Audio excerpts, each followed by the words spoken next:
Returning to my Coin Lady channel, I am pleased to see you again. In 3 days, the adoption of cryptocurrency in Russia will take place, and it will be one of the largest events in world history.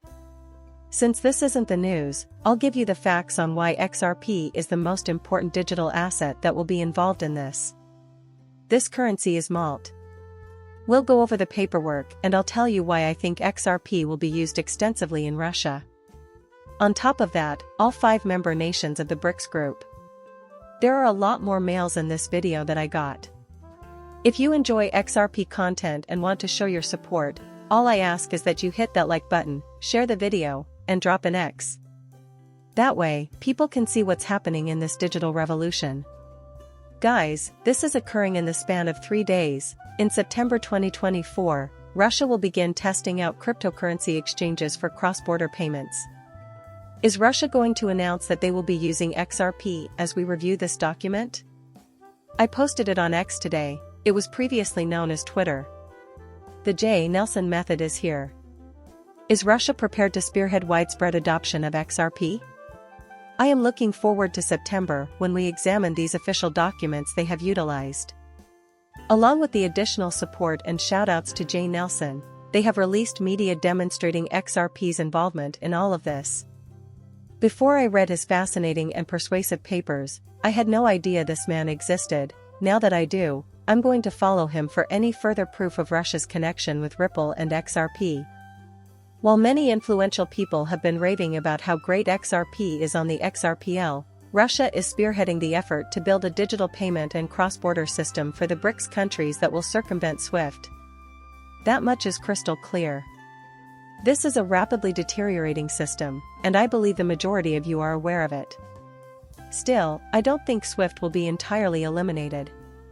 In my opinion, XRP will eventually make use of and improve fast, as well as other internationally sanctioned financial methods, through distributed ledger technology, DLT, and RTG as a platform in Russia in 2020. Dear everybody, I am writing to invite you all to the International Conference on Financing, Entrepreneurship, and the Digital Economy. Russia Foundation, Ripple Network, XRP token, used as payment currency, and Russia are all mentioned in this official document. Does it get any clearer now that you've included? I recently made a video where I explained that XRP isn't meant for retail use. I said things like, hey, guys, Ripple never intended this for you and me. We're really fortunate to be able to get in on XRP. This is because XRP was originally created for use by banks and other large financial institutions, who use tactics like price volatility, suppression, and manipulation to create fear, uncertainty, and doubt, FUD, among retail users. Then, when they're ready to turn the switch on XRP's full utility, they launch the price. I think that when we discuss the switch process, when the news breaks, can you fathom the chaos that will ensue? We will utilize XRP, possibly in conjunction with Russia and China. And I'll be discussing it shortly in this presentation. He's been featured on the channel before, and I'm going to give him a shout out. Important financial institutions like Santander and Bank of America's Standard Chartered are among the big names confirmed to be in test mode as Ripple partners. At this time, we know that Ripple is collaborating with all of them. You can observe that it functions in test mode with over 100 banks once again in these official documents. Adding China and Hong Kong to the list of supported institutions, all of which will employ XRP attention, is as clear as day, according to a recent announcement from Ripple. In just 10 days, Ripple will pay $120 million. With any luck, we can finally move past this deal with SEC member Gary Gensler. What we do know, though, is that Brad Garlinghouse and JP Morgan both anticipate that stablecoin regulation will be passed before the November election. Nothing beats a well-planned event, in my opinion. Launch of Ripple imminent. The US stablecoin industry is $150 billion and quite competitive. I am perplexed as to why Bloomberg released this.